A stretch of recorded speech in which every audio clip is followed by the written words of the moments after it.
તો યાદ રાખજો મિત્રો, એ આઈપીએસ અધિકારીને જો જેલમાં ન નખાવીએ ત્યાં સુધી લડીએ નહીં ને તો યાદ, અને આપણા સૌની જવાબદારી છે, આપણા સૌની, તમારી મારી જવાબદારી છે.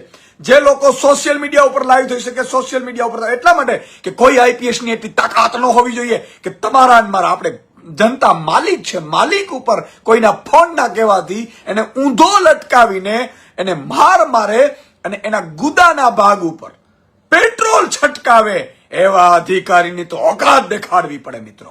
આજે હર્ષંઘવી એમ કહેતા હતા કોઈ ચમરબંધીને નહીં છોડવામાં આવે, કોઈ ચમરબંધીને નહીં છોડવામાં આવે. આજે તમારામાં તાકાત હોય તો આઈપીએસ નો વરઘોડો કાઢીને બતાવો, એફઆઈઆર કરીને.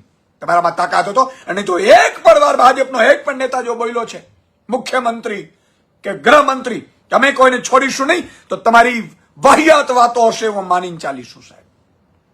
આજે આ ઈશુદાન ગઢવી ઉપર અત્યાચાર થયો છે એવું માનીને આપણે ચાલવું પડશે. 7 કરોડ ગુજરાતીઓ ઉપર અત્યાચાર થયો.